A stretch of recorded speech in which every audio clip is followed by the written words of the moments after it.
Bonjour à tous, bienvenue sur Ride in Canada. Aujourd'hui, on va parler d'un des gros points noirs du Canada, c'est le logement.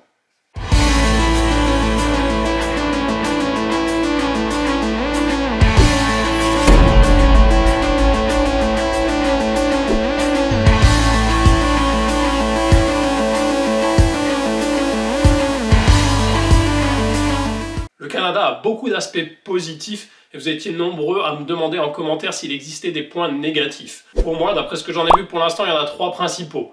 La télévision, mais c'est pas le plus important.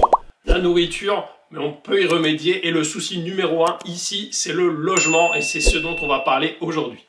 Il faut savoir qu'en ce qui concerne le logement au Canada, l'offre est inférieure à la demande. Il y a beaucoup plus de gens qui cherchent à se loger que de maisons et d'appartements à vendre ou à louer. La principale cause, c'est l'immigration. Il y a beaucoup de gens qui sont arrivés au Canada, beaucoup plus que le nombre de nouveaux logements créés. Ensuite, en Colombie-Britannique, il faut savoir que le problème est double parce que c'est une province qui attire beaucoup de monde, donc beaucoup de monde de l'extérieur, mais aussi beaucoup de gens du Canada. Forcément, on arrive à une situation engorgée. Ensuite, un peu comme en France, alors dans une moindre mesure, mais il y a des soucis au niveau de l'administratif. Quand vous voulez construire une nouvelle maison, construire un nouveau lotissement, forcément, ça demande des papiers, ça prend beaucoup de temps. Et forcément, il y a un délai entre le moment où on se dit qu'on va créer des nouveaux logements et le moment où ils sortent vraiment de terre. Enfin, la dernière chose, c'est que pour construire de nouveaux logements, forcément, il faut des employés, il faut des ouvriers du bâtiment. Et donc ça, le Canada en manque terriblement. Il faut donc faire venir de nouveaux immigrés qui, eux aussi, vont chercher à se loger, au moins pour une durée temporaire. Et donc, on entre dans un cercle vicieux. En conséquence, les prix ont flambé ces dernières années, que ce soit à la location ou à la vente. Et c'est souvent bien compliqué de trouver un chez-soi, surtout quand on est nouvel arrivant au Canada. Je vais donc vous expliquer comment ça s'est passé pour ma femme et moi. Ça vous permettra d'avoir une idée précise de ce qu'on trouve ici en Colombie-Britannique. On commence donc par le tour du propriétaire. C'est parti pour la visite de notre premier chez nous au Canada. Alors, je vais me transformer en agent immobilier. Aujourd'hui, je vais faire un peu office de Stéphane Plaza et je vais essayer de vous faire découvrir ce premier logement. Donc, tout d'abord, on est dans un quartier qui est vraiment sympa. Je vais vous montrer d'autres extraits dans cette vidéo. Vous pourrez en juger par vous-même. Ensuite, alors je ne sais pas si on peut appeler ça un appartement ou une maison. Il faut savoir que c'est assez typique de ce qu'on trouve en Colombie-Britannique. C'est des grandes maisons de 2 ou 3 niveaux qui sont séparées avec plusieurs locataires à l'intérieur. Chaque locataire bénéficie d'un niveau à lui tout seul. Donc vous verrez souvent sur les annonces des ground level ou middle level, upper level. Donc nous, on est sur le niveau supérieur et en dessous de nous, on a 2 locataires. Il faut savoir qu'on a la chance d'avoir une maison qui fait l'angle entre 2 rues. Donc chaque niveau a des entrées indépendantes et en plus chaque entrée est sur une façade différente de la maison. Ce qui fait qu'on n'a vraiment pas le sentiment d'être en appartement avec, je sais pas, une cage d'escalier avec les différentes entrées côte-côte. On a vraiment la sensation d'habiter dans une maison, mais je pense que sur le papier, on pourrait dire que c'est plutôt un appartement. En tout cas ici, c'est plutôt comme ça qu'on le qualifierait. Donc on attaque la découverte. Donc comme vous voyez, le quartier est vraiment sympa, le logement est plutôt beau en plus, c'est relativement récent et c'est fait quand même avec goût. Donc on a une petite entrée qui laisse de la place pour laisser des manteaux, un meuble à chaussures, etc.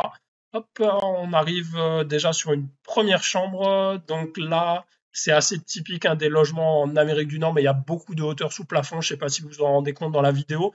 On doit avoir 3,50 m ou 4 mètres de hauteur sous plafond dans cette première chambre et la surface est assez immense. Pareil, comme les fenêtres sont très grandes, à l'image, ça ne rend pas forcément, mais des gens sur Paris pourraient habiter là-dedans à l'année, rien que dans la chambre, même avec 2 ou 3 enfants.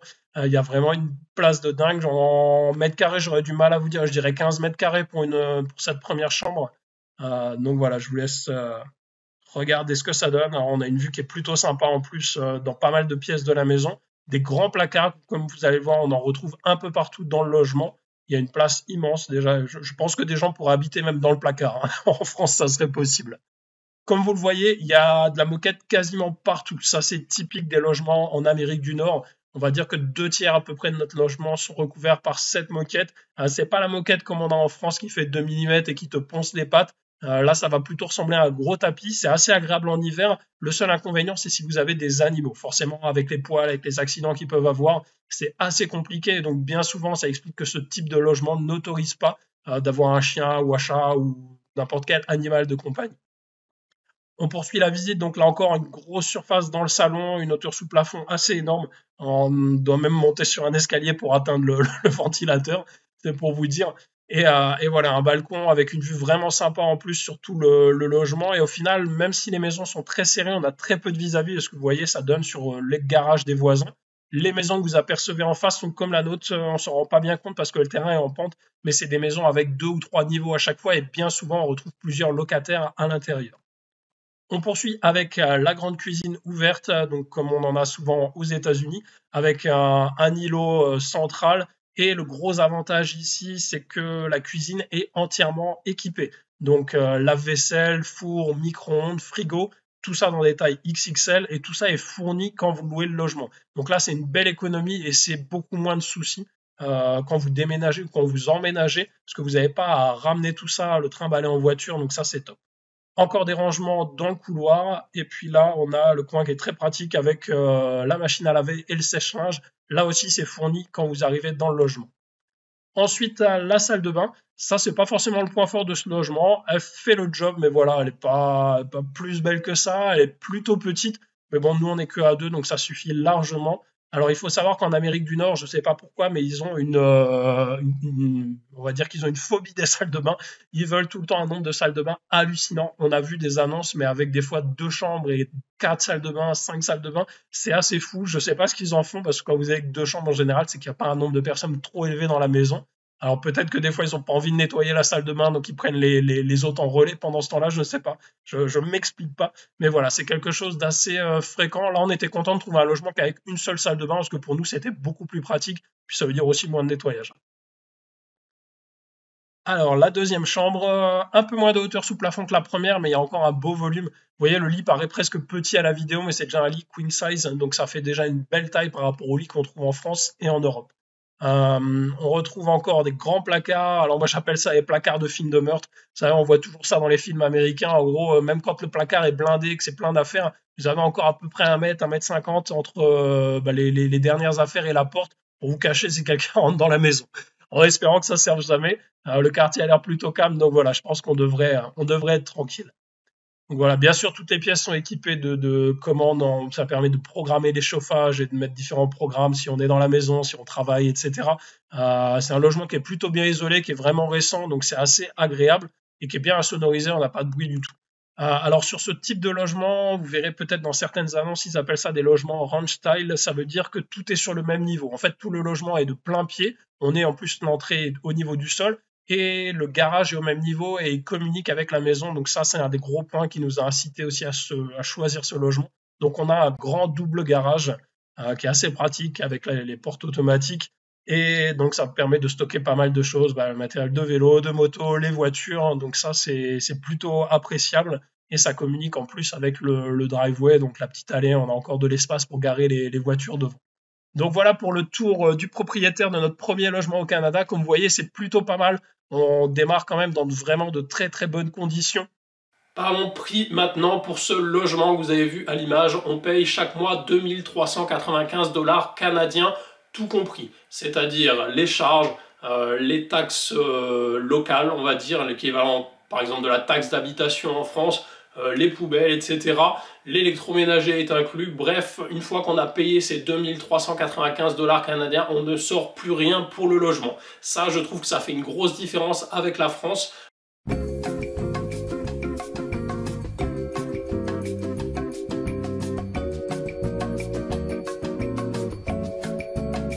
Quand tu es propriétaire en France, tu payes tout le temps. De toute façon, ça s'arrête jamais. C'est un peu comme quand tu as une entreprise. Il y a toujours un nouveau truc, un courrier de la mairie, les taxes foncières. Il y a tout le temps quelque chose. Ça ne s'arrête absolument jamais. On n'a pas été locataire en France depuis plusieurs années, mais j'ai le souvenir que quand on l'était, à l'époque, il y avait encore la taxe d'habitation en France. Il me semble aussi qu'on payait sur justificatif tout ce qui est charge. On payait à chaque fois la facture pour les poubelles, etc. Donc on avait aussi le sentiment de payer sans arrêt. Maintenant, concrètement, pour ce logement, donc 2395 dollars canadiens, en euros, ça équivaut quasiment à 1600 euros par mois, donc je répète, tout inclus. C'est une certaine somme, mais au final, ça paraît pas déconnant, sachant qu'on est dans une ville de plus de 100 000 habitants. On est sur la deuxième ville qui grandit le plus au Canada. La population grandit à une vitesse dingue. C'est une ville qui offre pas mal de services, pas mal d'animations. On vit dans un quartier qui est vraiment agréable, avec plusieurs équipements sportifs, des balades à proximité. Le tout est très propre, très calme. Et le logement est quand même d'une taille importante. Alors je ne saurais pas vous dire exactement, je ne l'ai même pas mesuré, mais vraiment on n'est pas limité par la surface. Je dirais qu'on doit avoir 100 mètres carrés à peu près, ou peut-être 110 mètres carrés, plus le double garage, plus une petite partie jardin, plus le balcon. Je vous laisse regarder, même dans une ville de 100 000 habitants, par exemple comme Bordeaux ou comme Grenoble, ou des villes de ce type en France, combien peut coûter un bien équivalent, donc avec la même surface, avec un double garage, avec une partie jardin, dans un quartier agréable. Je suis même pas sûr d'ailleurs qu'on arrive à en trouver. En plus, pour ce prix-là, vous allez vous taper un mérécolo, donc je suis pas sûr que ça vaille le coup de tenter la chose. Rappelons aussi qu'en France, l'électroménager, par exemple, bien souvent n'est pas inclus, et ça fait une grosse différence quand tu vas être amené à t'installer. Forcément, c'est pas quelque chose que tu vas dépenser tous les ans, mais quand tu emménages quelque part, si tu achètes un grand double frigo, si tu achètes un lave-vaisselle, un grand four, un grand micro-ondes, une machine à laver, un sèche-linge, la note peut monter très très vite. Là où c'est particulier, je trouve, au Canada, concernant les prix, c'est qu'il y a très peu d'écart entre habiter dans une ville, par exemple, comme Chilliwack, avec 100 000 habitants, et habiter tout seul au fin fond de la campagne. En France, vous avez un gros gap à ce niveau-là. On arrive à trouver dans des vallées, moi je vois en Alsace, des appartements avec 2 ou 3 chambres à 500 € par exemple par mois, des choses qui sont très très bien. Vous êtes dans des coins vraiment isolés. Ici, même si vous allez dans des coins isolés, le tarif sera quasiment le même. C'est assez paradoxal, hein, le Canada est grand comme 15 fois la France. Malgré ça, le terrain, l'espace coûte très très cher. Et donc forcément, ça se ressent sur le prix du logement, même si vous n'avez pas forcément d'extérieur. L'autre point qui rentre en jeu sur le prix des logements à l'achat ou à la location, c'est qu'ici au Canada, quasiment tous les logements sont grands. Il n'y a pas de petits appartements, il n'y a pas de petites maisons. En France, je vivais dans une maison de 70 mètres carrés avec quelques extensions, mais voilà, une petite maison. Ici, c'est très très rare de trouver ça. À la rigueur, c'est les garages qui font 70 mètres carrés au Canada, donc forcément, ça se ressent sur le prix. Si vous prenez les maisons à la vente, la plupart des maisons ici vont faire à peu près 3 chambres et 3 salles de bain. C'est des maisons qui vont être quasiment à 200 mètres carrés. Donc si vous prenez une maison de ce type-là en France, c'est aussi très très cher. Pour revenir au terrain, comme je vous disais, ici, les parcelles sont plutôt très petites. D'ailleurs, dans les quartiers ou dans les résidences, bien souvent, les gens ont tous la même parcelle. Et ils ont des conceptions vraiment très différentes du jardin. Oubliez la petite maison à la campagne avec un grand jardin tout autour comme on l'a en France et pouvoir passer du temps dedans. Ou même avoir une piscine par exemple. Les piscines sont quand même relativement rares, je trouve, ici au Canada comparé aux États-Unis. Les gens sont très souvent dehors. Ils ont vraiment cette culture de l'outdoor. Mais par contre, dès qu'ils ont du temps libre, ils vont aller se balader au bord de la rivière. Ils vont aller faire une randonnée en montagne. Ils vont aller faire un tour de moto dans la vallée derrière ou sur un terrain vague. Mais au final, restent très peu chez eux. Et nous, on le voit même dans le quartier où on habite, c'est très rare qu'on aperçoive les voisins dehors, même si ceux-ci ont un jardin. Bien sûr, pour les gens qui ont des moyens vraiment importants et qui le souhaitent, il y a quand même la possibilité d'avoir des grandes parcelles. Bien souvent, elles sont un peu plus loin en forêt ou dans les vallées, on appelle ça des anchorages. Et il y a moyen de faire une résidence vraiment sympa dans un cadre magnifique. Maintenant, au niveau de la location, je ne vais pas être forcément quelqu'un de très représentatif parce qu'on a eu la chance avec ma femme de visiter une seule maison, de donner notre dossier parce qu'on a tout de suite été séduits et ça a été accepté, donc ça a été vraiment très facile pour nous. Je ne peux pas vous dire qu'on a trouvé que ça a été dur de se loger au Canada. Après, je pense que ça va dépendre beaucoup de votre profil. Déjà, on était un couple sans enfants, sans animaux de compagnie, et ça, je pense que ça a beaucoup aidé. Tout d'abord, le logement qu'on occupe n'accepte pas les animaux. Ensuite, si vous avez un enfant, forcément, ça veut dire que vous avez un peu moins de revenus disponibles pour le logement, donc ça peut jouer. On a prouvé qu'on avait de l'argent de côté, donc ça aide aussi beaucoup. On a montré que sur notre compte bancaire, on pouvait payer, on va dire, 5 ou 6 ans de loyer d'avance. Donc forcément, les propriétaires prenaient très peu de risques. On a aussi eu la chance de tomber sur des propriétaires qui venaient de Suisse, dont le mari fait de la moto enduro en forêt, donc forcément, ça aide à établir, on va dire, certaines connexions. Je pense que ça a facilité la chose. Attention, apparemment, c'est pas toujours le cas, et ce n'est pas toujours aussi facile, surtout lorsque vous êtes nouvel arrivant et que vous cherchez votre premier logement. Je pense donc que si vous préparez une expatriation au Canada, sachez que la composition de votre foyer va forcément jouer sur la facilité ou non à trouver un logement. Forcément, c'est plus facile, comme je le disais, pour un couple sans enfants que si vous êtes une femme seule avec 3 enfants et 2 gros chiens pour trouver une première location. Comme en France, la présentation va jouer énormément. Si vous arrivez avec une voiture pourrie, que vous n'êtes pas forcément bien habillé, que vous n'avez préparé aucun document, ça va être plus compliqué que si vous avez un véhicule très très propre et puis qui a une certaine valeur, parce que ça donne tout de suite confiance, je pense, aux futurs locataires. Personnellement, quand on a l'Ouest Logement, alors j'avais une promesse d'embauche, mais j'avais même pas d'écrit. De toute façon, ici, il n'y a même pas de contrat de travail. Ma femme n'avait pas de boulot non plus, donc voilà, c'est pas des conditions indispensables, je pense, si vous avez une épargne derrière. Ici au Canada, au niveau des papiers, c'est beaucoup plus simple une fois que le deal est conclu. Il faut savoir qu'on ne vous demande pas de garant, comme en France, donc ça c'est un vrai plus, parce que je trouve ça tellement ridicule en France, quand vous avez 30-35 ans, qu'on vous demande des garants, souvent en plus, vous gagnez même plus que vos parents, donc c'est vraiment, je trouve, un scandale. Ici, il n'y a pas de tout ça, et la caution est vraiment limitée. En général, c'est limité à un demi-mois de loyer. Une caution supplémentaire peut être demandé, un dépôt supplémentaire si vous avez un animal de compagnie et s'il est accepté dans le logement, ça c'est normal, c'est la règle. Petit point à ce sujet, alors autant le pays, le Canada tout entier est vraiment un pays, je trouve, pet friendly, il y a plein d'endroits où vous pouvez aller avec votre chien, faire vos courses au restaurant, il y a beaucoup de plages qui sont autorisées aux chiens, il y a plein de parcs à chiens, il y a des forêts spécifiques pour les balades pour les chiens sans laisse et d'autres forêts plus traditionnelles où vous devez tenir votre chien en laisse. Mais bref, il y a beaucoup de choses qui sont faites pour nos animaux de compagnie. Par contre, pour trouver un logement à louer, c'est très très compliqué. Il y a énormément de logements où ils interdisent les animaux de compagnie. Il y a aussi pas mal de logements qui sont situés dans des résidences. Certaines, leurs règles n'admettent pas les chiens ou n'admettent pas les chiens de grande taille ou demandent même un justificatif comme quoi votre chien a suivi des cours de dressage. Donc voilà, c'est assez compliqué. Je sais que ces derniers temps, j'ai vu passer une pétition qui demandait à ce que le gouvernement de Colombie-Britannique oblige les propriétaires à lever cette clause d'interdiction aux animaux de compagnie. C'est un point à prendre en considération.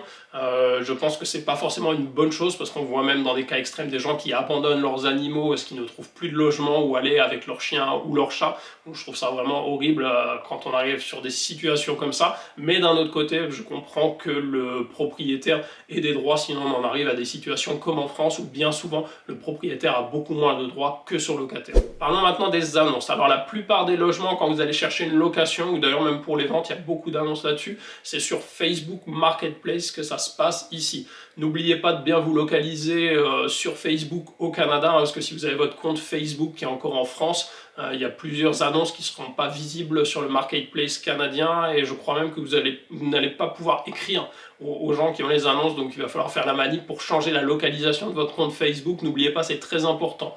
Ensuite, gaffe aux annonces. Devant la crise actuelle du logement, il y a énormément de feintes. J'ai vu des trucs incroyables.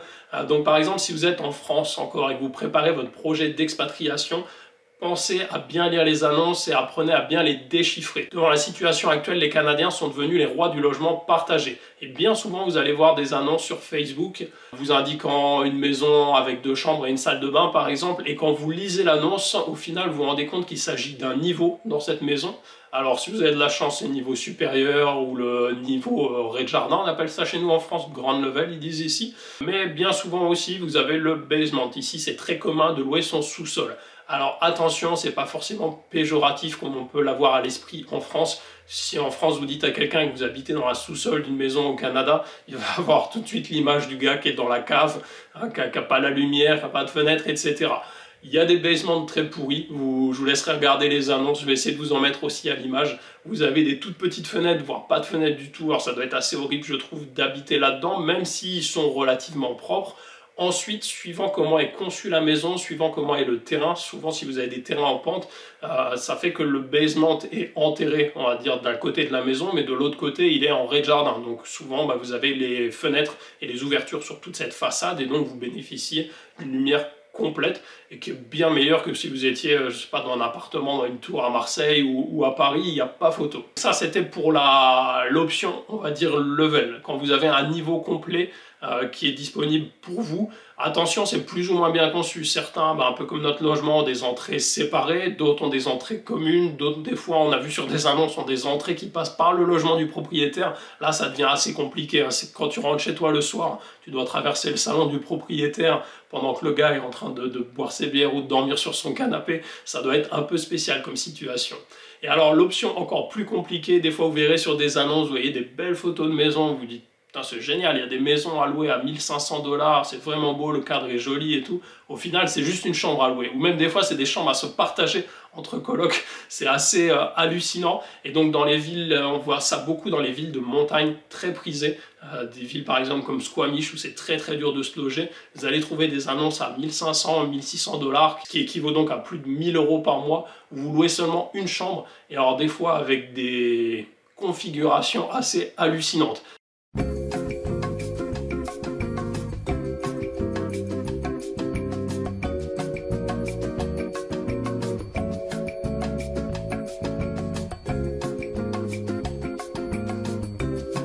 Ça, c'est pour le logement en lui-même. Ensuite, si vous êtes intéressé par le logement, si ça vous paraît cohérent, sérieux, n'hésitez pas à demander l'adresse exacte de celui-ci pour faire une recherche sur Google Maps. Ça vous permettra de voir dans quel endroit est situé le logement. Parce qu'au Canada, les plans d'urbanisation ont l'air d'être assez différents de ce qu'on rencontre en France. Je pense qu'il y a beaucoup moins de restrictions, beaucoup moins de réglementations. La contrepartie, c'est que parfois, on a des choses assez incohérentes. Des fois, dans un lotissement, vous allez avoir une usine en plein milieu, ou vous allez avoir 3-4 magasins, quasiment une zone d'activité, puis 2 maisons, puis une zone d'activité. Et le gros ennemi au Canada, si je peux appeler ça un ennemi, c'est le train. Il y a des trains partout au Canada, alors le système ferroviaire est très développé. C'est des trains immenses, les trucs durent un quart d'heure. On s'est déjà amusé à filmer avec ma femme. Des fois, vous avez un train qui passe pendant 15 minutes non-stop, tellement il est long. La légende dit que quasiment tous les Canadiens entendent depuis chez eux le train, alors de façon plus ou moins forte. Donc pensez à bien regarder sur Google Maps à quel endroit vous êtes situé par rapport au chemin de fer. Concernant l'achat cette fois d'une maison ou d'un appartement, je ne vais pas forcément m'étendre sur le sujet parce que c'est quelque chose que je ne maîtrise pas encore, mais ça fera l'objet d'une prochaine vidéo car ça sera sûrement un projet qu'on va avoir dans l'année à venir ou dans les prochaines années à venir. Comme je vous l'ai dit, pour la location, les prix sont relativement chers. Ensuite, il y a relativement peu d'écart, là encore, entre des logements, on va dire, éloignés des villes et des logements en ville. Donc, les prix restent élevés quasiment pour tout le monde. Et comme pour la location, les logements sont relativement grands. Donc, ça fait aussi monter les tarifs. Par contre, il y a vraiment des pépites. Il y a des très, très beaux logements. Il y a des maisons qui font vraiment rêver dans des cadres assez magnifiques, assez incroyables. Et il faut savoir aussi que face à la crise du logement, le gouvernement du Canada a mis en place plusieurs aides. Il y a des choses qui paraissent vraiment intéressantes. Voilà pour aujourd'hui, donc j'espère que vous aurez appris des choses, que c'est une vidéo qui vous aura intéressé. N'hésitez pas, si vous avez des questions, à les laisser en commentaire ou si vous avez des remarques. Si vous êtes déjà au Canada et si vous aussi vous êtes expatrié, vous avez sûrement vécu des expériences très différentes, donc n'hésitez pas à les indiquer juste sous la vidéo. Ça permettra à ceux qui regardent et puis qui se projettent pour l'année à venir ou dans les années à venir d'avoir encore un peu plus d'informations. En tout cas, gardez bien à l'esprit que le logement au Canada, c'est relativement compliqué, mais ce n'est pas quelque chose d'infaisable. Je vous souhaite une très bonne journée, prenez soin de vous et à bientôt pour une prochaine vidéo.